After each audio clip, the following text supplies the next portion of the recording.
कोल्हापूरमधील करवीर निवासिनी श्री अंबाबाई मंदिरातील गरुड मंडपाच्या खांब उभारणीला प्रारंभ झालाय। जिल्हाधिकारी अमोल येडगे यांच्या प्रमुख उपस्थितीत वैदिक मंत्रोच्चारात या खांबाचं पूजन करण्यात आले। यानंतर क्रेनच्या सहाय्याने खांब उभारणी करण्यास सुरुवात झाली आहे। पावसाळ्यापूर्वी काम पूर्ण करण्याचा मानस आहे। यासाठी खास कर्नाटकातून सागवानी लाकडाचे खांब आणण्यात आलेले असून त्यावर नक्षीही बनवण्यात येत आहे।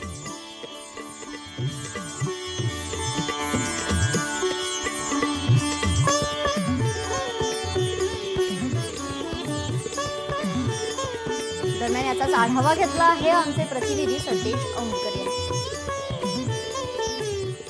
3.5 शक्तिपीठापैकी एक महत्त्वाचं पीठ म्हणून जगभर ओळख असणाऱ्या करवीर निवासिनी अंबाबाई देवीच्या या गरुड मंडपाच्या कामाला वेग आल्याचं चित्र आपल्याला पाहायला मिळतंय।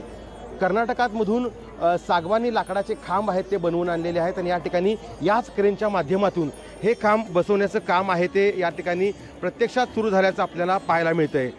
खरं तर गेल्या काही दिवसांपूर्वी गरुड मंडपाच्या खांबाला वाळवी लागल्यामुळं या मंडपाचं काम जे आहे ते हाती घेण्यात आलेलं होतं।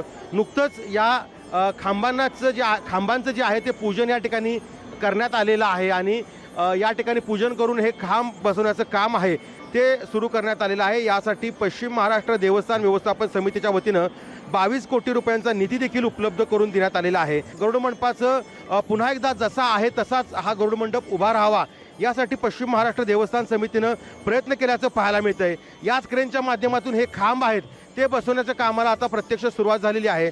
साधारणतः पावसाळ्यापूर्वी हे काम पूर्ण करण्याचं नियोजन आहे ते देवस्थान समितीच्या वतीनं करण्यात आलेलं आहे आणि त्याचेच जे प्रत्यक्ष खांब आहेत ते बसवण्याचं काम आता सुरुवात झालेली आहे आणि काही दिवसातच हे काम पूर्ण होईल।